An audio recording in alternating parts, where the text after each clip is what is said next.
ಬೆಳಗಾವಿ ಮತ್ತು ಚಿಕ್ಕೋಡಿ ಯಾ ಸೋದರ ಸೋದರಿಯರಿಗೆ ನನ್ನ ನಮಸ್ಕಾರಗಳು.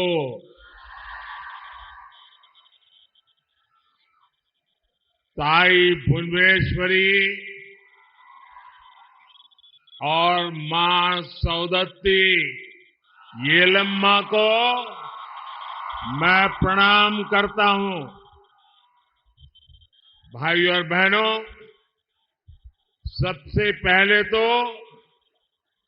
मैं कर्नाटका के सभी वोटर्स का अभिनंदन करता हूं. कर्नाटका में मैं जहां जहां गया हूं, मुझे एक ही स्वर सुनाई देता है. फिर एक बार, फिर एक बार, फिर एक बार. साथियों, हम सभी छत्रपति शिवाजी महाराज को मानने वाले लोग,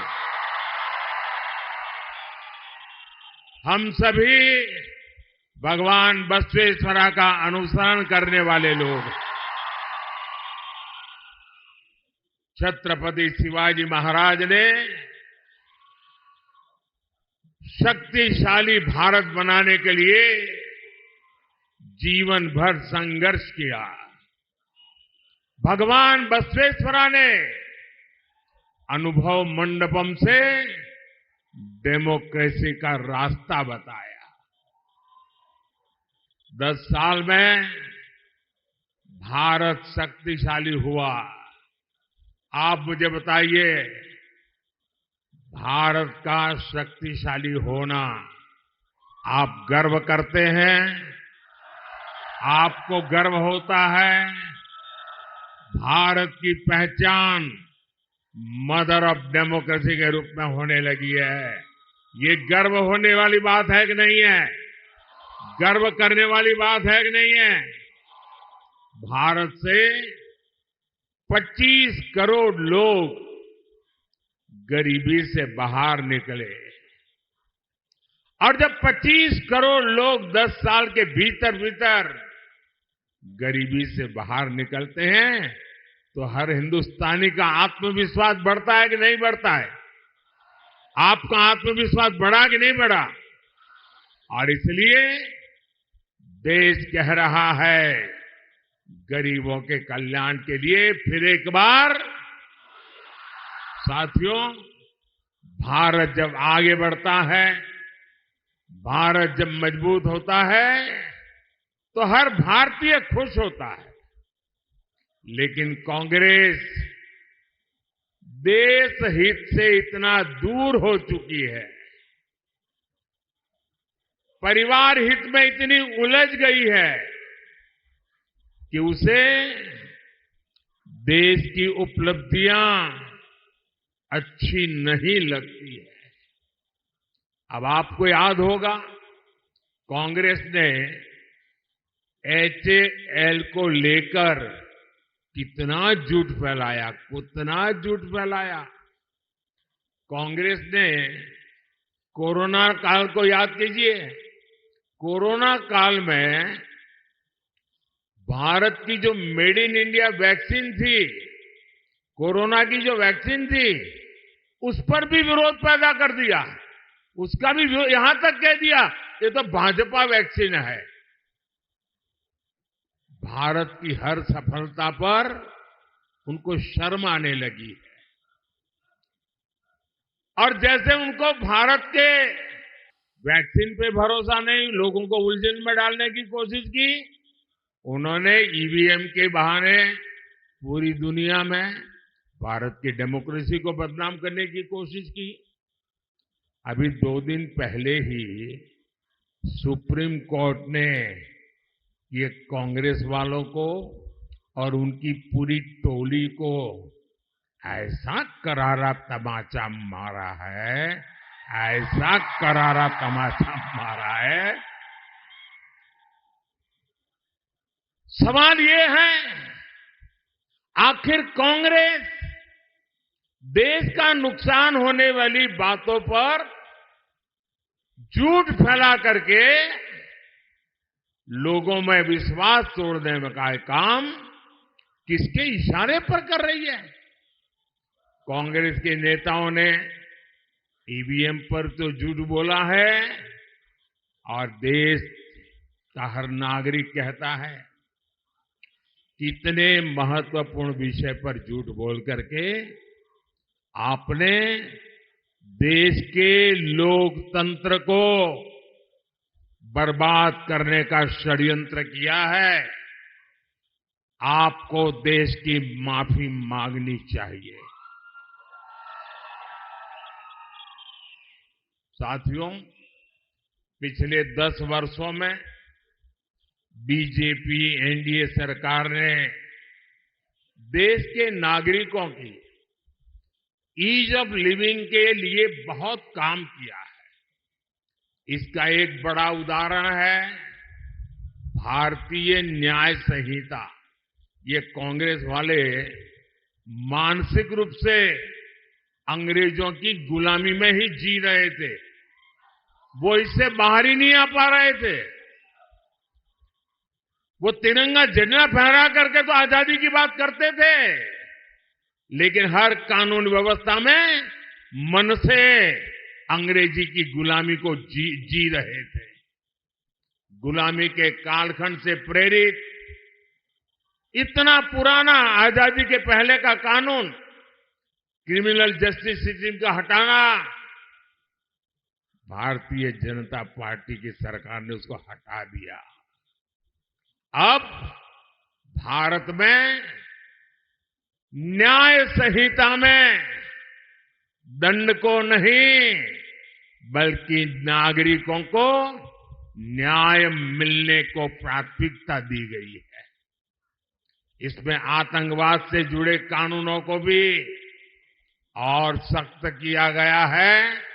दूसरों पर अत्याचार से जुड़े कानूनों को कड़ा बनाया गया है। भारतीय साक्ष्य अधिनियम में इलेक्ट्रॉनिक एविडेंस को लेकर नया प्रावधान किए गए हैं। 1 जुलाई से लागू होने के बाद ये संहिता देश के हर नागरिक को बहुत मदद करने वाली है। लेकिन साथियों, जब से कर्नाटका में कांग्रेस सरकार आई है, तब से पूरे स्टेट में लॉ एंड ऑर्डर की स्थिति बहुत खराब है कि नहीं? खराब है कि नहीं? हालत बद से बदतर हो रहा है कि नहीं हो रहा है? यहां बेलगावी में एक आदिवासी बहन के साथ जो कुछ हुआ, चिक्कोड़ी में जैन मुनि महाराज साहब के साथ जो हुआ, वो शर्मसार करने वाला है कि नहीं है? पीड़ा करने वाला है कि नहीं है? कर्नाटक की प्रतिष्ठा को धूल में मिलाने वाला है कि नहीं है? और देखिए उनकी हिम्मत। हुबली में हमारी एक बेटी के साथ जो कॉलेज कैंपस में हुआ, उसने तो पूरे देश में भूचाल ला दिया है। उस बेटी का परिवार एक्शन की मांग करता रहा, लेकिन कांग्रेस की सरकार तुष्टीकरण का दबाव उसी को प्राथमिकता देती है। उनके लिए नेहा जैसी बेटियों की जिंदगी की कीमत नहीं है, उनको तो अपने वोट बैंक की चिंता है। बेंगलुरु के कैफे में बम धमाका हुआ, तब भी कांग्रेस ने शुरुआत में इसे लेकर गंभीरता ही नहीं है। यहां तक कह दिया ये तो गैस का सिलेंडर फटा था। देश की जनता के आंख में क्यों धूल झोंक रहे हो कांग्रेस के लोग? अगर तुमसे नहीं बनता है तो छोड़ करके घर चले जाओ।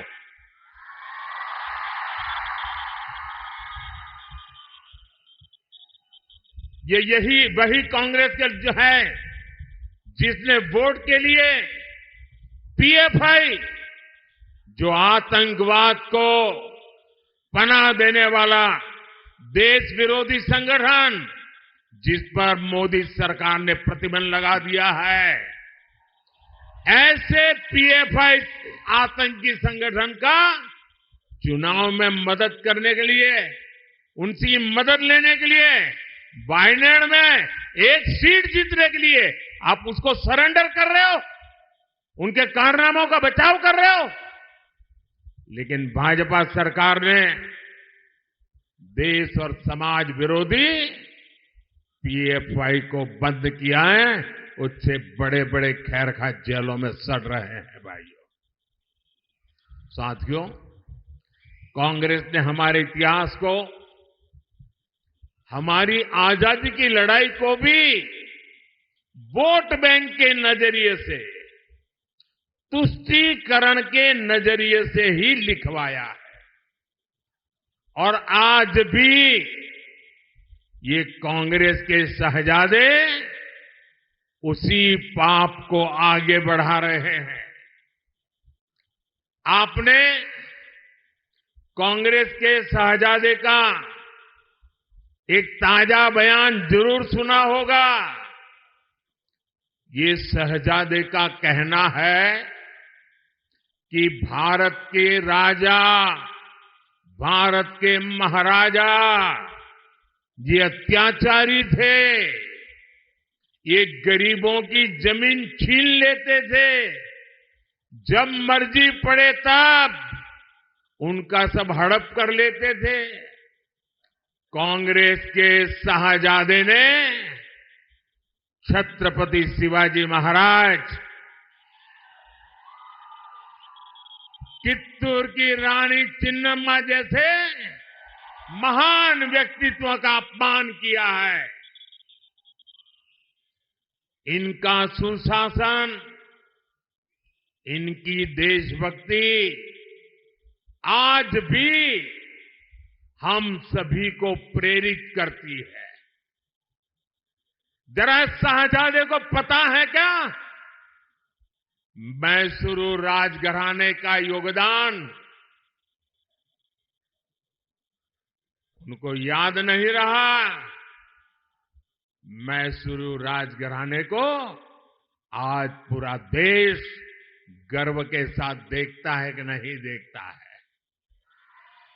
साथियों, कांग्रेस के शाहजादे का बयान सोच समझकर वोट बैंक की राजनीति करने के लिए, तुष्टीकरण के लिए दिया गया बयान है। याद रखिए, शाहजादे ने राजा महाराजा को बुरा भला कह दिया, उनकी तो आलोचना कर दी, लेकिन भारत के इतिहास में जो अत्याचार नवाबों ने किए, निजामों ने किए, सुल्तानों ने किए, बादशाहों ने किए, उसकी बात पर तो शाहजादे के मुंह पर ताला लग जाता है, बोलती बंद हो जाती है और राजा महाराजाओं को गालियां दे रहे हो, उनको अपमानित करते हो। कांग्रेस को औरंगजेब के अत्याचार याद नहीं आते, जिसने हमारे सैकड़ों मंदिरों को तोड़ा, अपवित्र किया। कांग्रेस तो औरंगजेब का गुणगान करने वाली पार्टियों के साथ खुशी से गठबंधन करती है। इनको वो लोग याद नहीं आते जिन्होंने देश भर में हमारे तीर्थों को तहस नहस किया, लूटपाट की, हत्याएं की, गौ हत्याएं की। इनको वो नवाब याद नहीं आए जिन्होंने भारत के विभाजन में बहुत बड़ी भूमिका निभाई। कोई कल्पना कर सकता है क्या बनारस के राजा के बिना बनारस हिंदू विश्वविद्यालय की स्थापना संभव हो सकती थी? क्या महारानी अहल्याबाई होलकर ने मंदिरों का पुनर्निर्माण कराकर हमारे आस्था स्थलों की रक्षा की या नहीं की? मैं गुजरात से आता हूं, मेरा गांव गायकवाड़ स्टेट में पड़ता है। ये बड़ौदा महाराजा थे जिन्होंने बाबा साहब आम्बेडकर की प्रतिभा को पहचाना था, उनको बड़ौदा बुलाया, उनकी शक्ति को पहचाना और बाबा साहब आम्बेडकर को विदेश पढ़ने के लिए भेजने का काम गायकवाड़ महाराजा ने किया था। ये कांग्रेस के शाहजादे को इन राजा महाराजाओं का योगदान याद नहीं आता है, लेकिन वोट बैंक की राजनीति के लिए वे राजा महाराजाओं के खिलाफ बोलने की हिम्मत करते हैं, नवाबों के खिलाफ, बादशाहों के खिलाफ, सुल्तानों के खिलाफ एक शब्द बोलने की उनमें ताकत नहीं है। कांग्रेस की तुष्टीकरण की मानसिकता अब देश के सामने खुल करके सामने आ रही है और यही मानसिकता कांग्रेस के मैनिफेस्टो में भी झलकती है।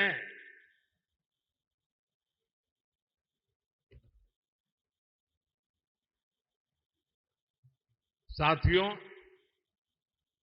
आज पूरा देश समझ गया है कि जहां कांग्रेस आई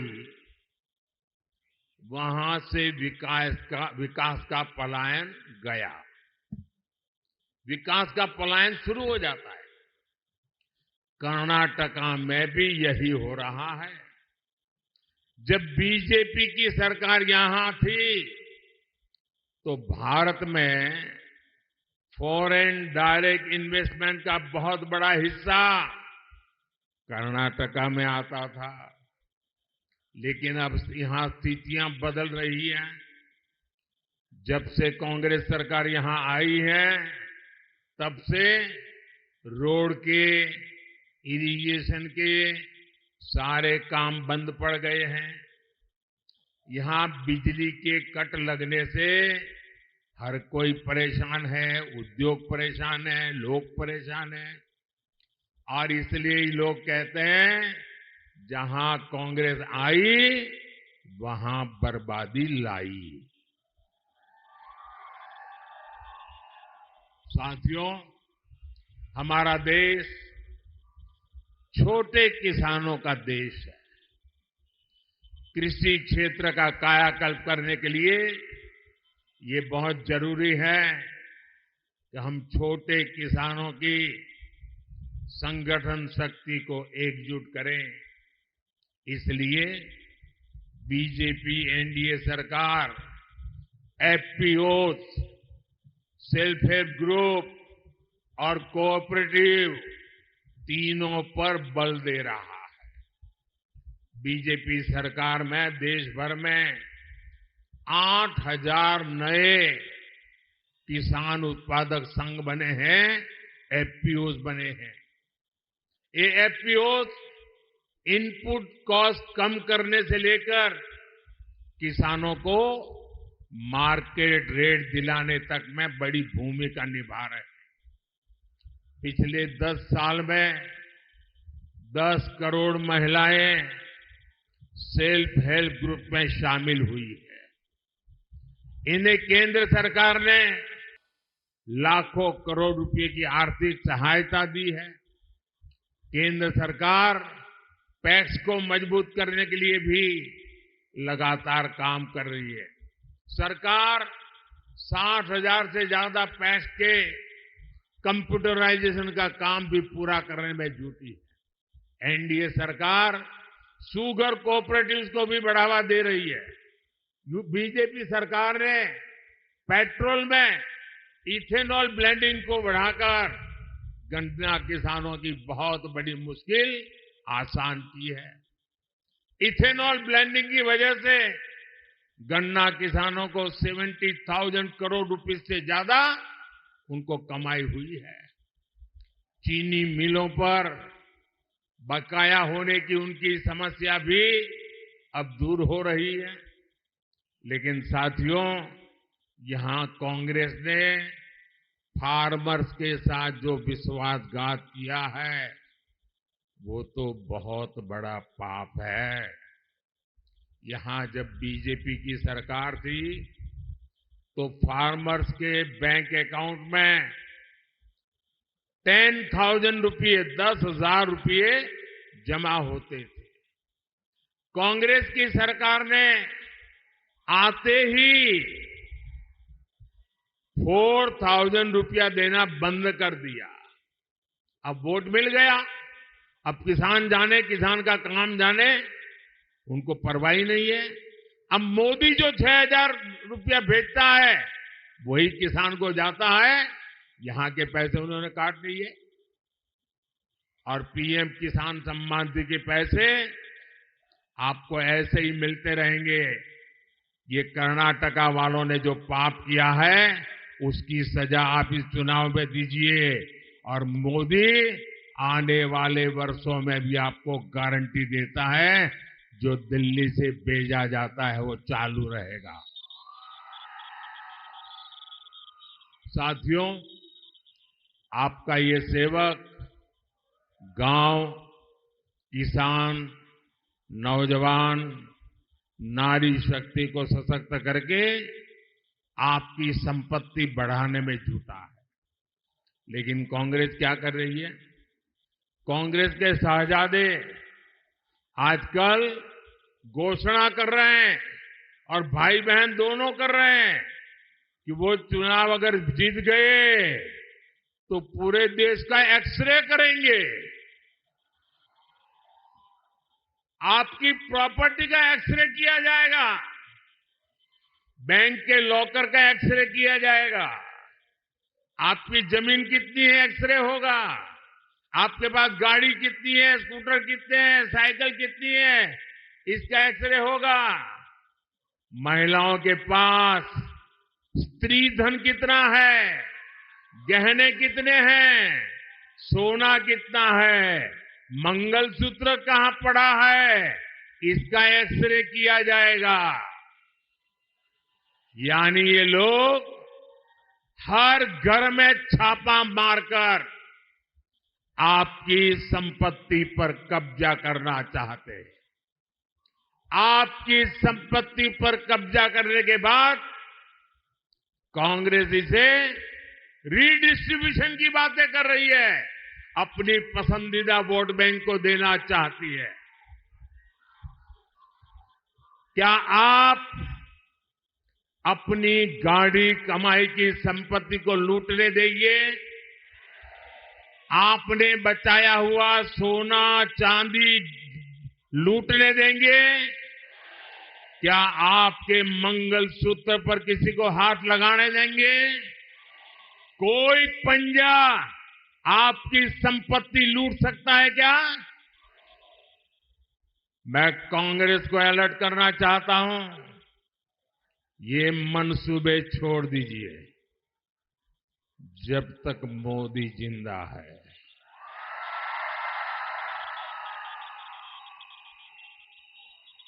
ये आपके मंसूबे में पार नहीं होने दूंगा।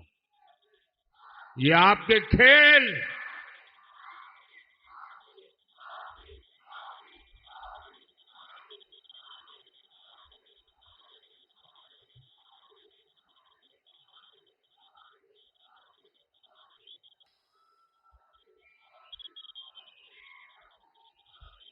साथियों, इस चुनाव में कांग्रेस ने इनहेरिटेंस टैक्स का एक नया फॉर्मूला निकाला। ये बड़ा भयंकर है, आपकी नींद उड़ जाएगी। उन्होंने क्या कहा है कि दिल्ली में उनकी सरकार बनेगी तो ऐसा कानून लाएंगे कि आप जो अपने बच्चों के लिए बचाते हैं, आपने मेहनत करके कमाया, खुद ने खर्चा नहीं की, मौज नहीं किया, थोड़ा थोड़ा थोड़ा थोड़ा पैसा जमा किया और मन में रहता है कि मरने के बाद बच्चों को कुछ दे करके जाऊं, छोटा सा घर दे करके जाऊं, कुछ पैसे दे करके जाऊं, ताकि बच्चों को मेरे मरने के बाद किसी के पास जाना न पड़े। हर माँ बाप ऐसा चाहता है कि नहीं चाहता है? हर माँ बाप अपने बच्चों को कुछ न कुछ देना चाहता है कि नहीं देना चाहता? और इसलिए हर माँ बाप कुछ बचत करके रखता है कि नहीं रखता है? अब ये कांग्रेस वाले कहते हैं आपने जो बचाया है, अगर आप अपने बच्चों को अब नहीं दे सकते हैं, आपने जो बचाया है अगर बच्चों को देना है तो 55%, 55% उस पर टैक्स लेकर के सरकार वो छीन लेगी। मतलब 2 मकान है तो एक कांग्रेस की सरकार की जेब में और दूसरे से अपने 2 बच्चों को बांट के दो। अपनी वोट बैंक को बांटने के लिए ये आपकी संपत्ति पर डाका डालना चाहते हैं, क्योंकि उन्होंने घोषणा की है कि इस देश की संपत्ति पर पहला अधिकार किसका है, उनकी वोट बैंक का है। ये डॉक्टर मनमोहन सिंह जी भी कह चुके हैं। मैं कर्नाटका के सभी लोगों से पूछना चाहता हूं, मैं आपके माध्यम से देशवासियों को पूछ रहा हूं, क्या आप ऐसा होने देंगे? ऐसा कानून लाने वालों को आने देंगे? ऐसी सोच वाली कांग्रेस को सजा देंगे? इस चुनाव में हर बूथ में उनको चुन चुन कर साफ करेंगे? भाइयों और बहनों, बीजेपी कित्तूर रानी चेन्नम्मा से प्रेरणा लेती है। इसलिए एनडीए सरकार ने सेना के हर मोर्चों को महिलाओं के लिए खोल दिए। बेलगांव में तो संगोली रायन्ना सैनिक स्कूल भी बना है। हमारी बेटियां भी अब सैनिक स्कूलों में पढ़ पा रही है। बीजेपी सरकार की नीतियों की वजह से सेंट्रल पुलिस फोर्सेस में महिलाओं की संख्या अब 2 गुनी से भी अधिक हो चुकी है। साथियों, आपका सपना ही मोदी का संकल्प है।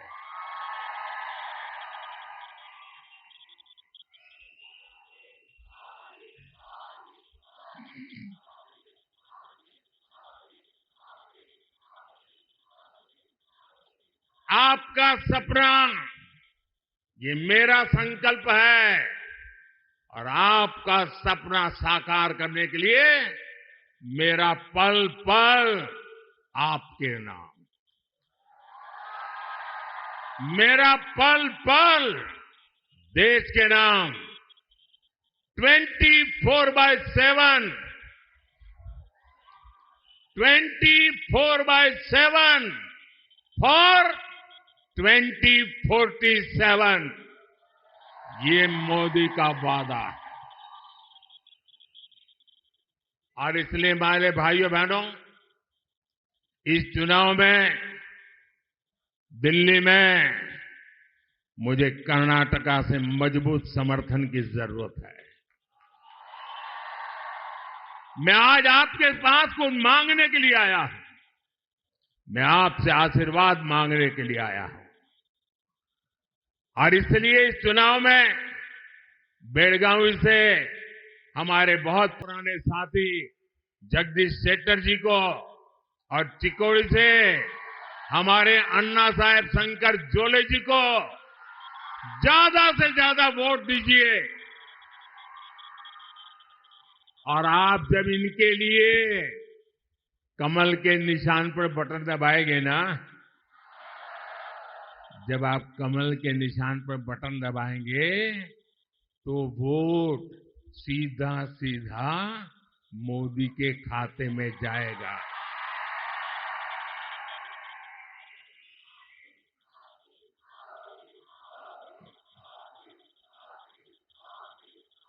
तो मोदी को मजबूत बनाएंगे, मोदी को मजबूत बनाएंगे, मोदी को मजबूत बनाने के लिए घर घर जाएंगे, मोदी को मजबूत बनाने के लिए ज्यादा से ज्यादा मतदान करवाएंगे, सुबह 10 बजे के पहले ज्यादा से ज्यादा मतदान करेंगे, पहले मतदान फिर जलपान, पहले मतदान फिर जलपान, पहले मतदान फिर। आपसे मेरा आग्रह है, हमें सारे पुराने रिकॉर्ड तोड़ने हैं और हर पोलिंग बूथ जीतना है। जीतोगे? हर पोलिंग बूथ जीतोगे? अच्छा, मेरा एक काम करोगे? जरा हाथ ऊपर करके बताओ तो बताओ। मेरा एक काम करोगे? ये मेरा पर्सनल काम है, करेंगे? ये चुनाव वाला काम नहीं है, करेंगे? पक्का करेंगे? एक काम करना, घर घर जाइएगा और हर घर में जाके कहिएगा कि मोदी जी आए थे, मोदी जी ने आपको नमस्कार भेजा है। मेरा नमस्कार पहुंचा देंगे?